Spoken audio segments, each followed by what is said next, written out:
Test.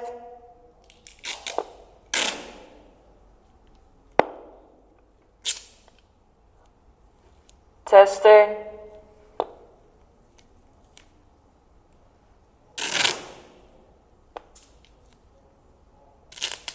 Test.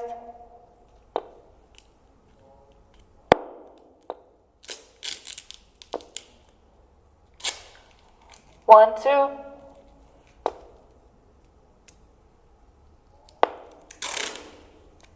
One, two, three, four.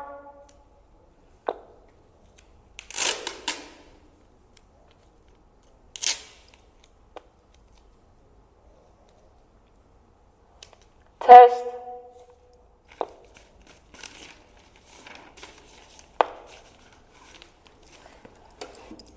Testing.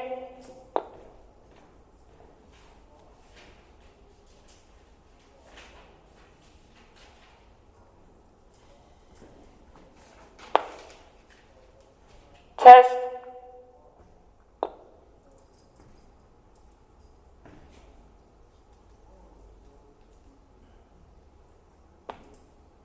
One, two, three, four.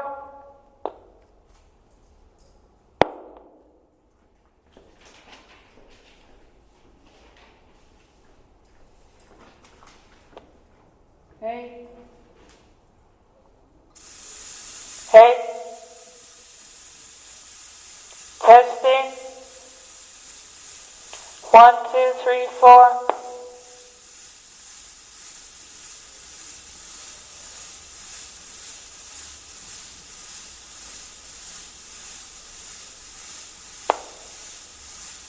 Test.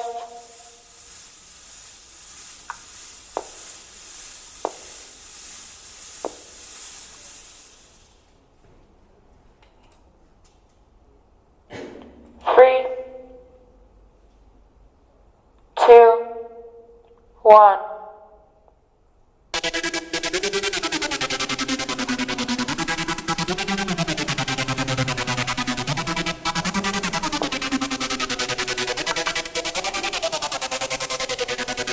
The ego is the organized part of personality structure that includes defensive, perceptual, intellectual, cognitive, and executive functions.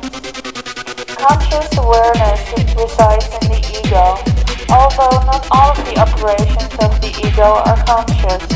Originally, Freud used the word ego to mean a set of cells, but later revised it to mean a set of physic functions, such as judgment, tolerance, reality testing, control, planning, defense, synthesis of information, intellectual functioning, and memory. The ego separates out what is real. It helps us to organize our thoughts and make sense of them and the world around us. The ego is that part of the ID which has been modified by the direct influence of the external world. The ego represents what may be called reason and common sense, in contrast to the ID which contains the passions. In its relation to the ID, it is like a man on horseback who has to hold in, check the superior strength of the horse. With this difference, that the rider tries to do so with his own strength while the ego uses borrowed forces. Still worse, it serves to treat severe monsters, the external world, the superego, and the ID. Its task is to find a balance between primitive drives and reality while satisfying the ID and the superego. Its main concern is with the individual's safety and allows some of the ID's desires to be expressed, but only when consequences of these actions are marginal.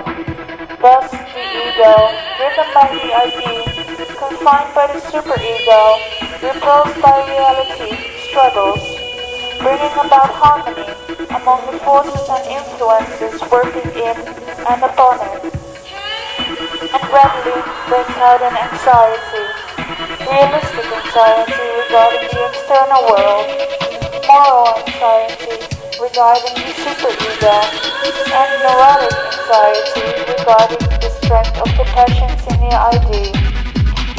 It has to do its best to suit all three, thus constantly feeling hemmed by the danger of causing discontent to other sides.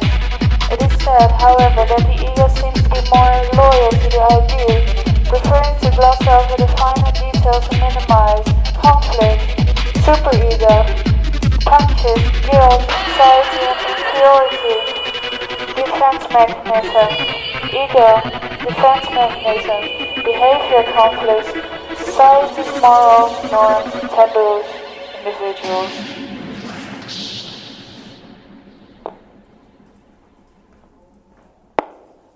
The show is over.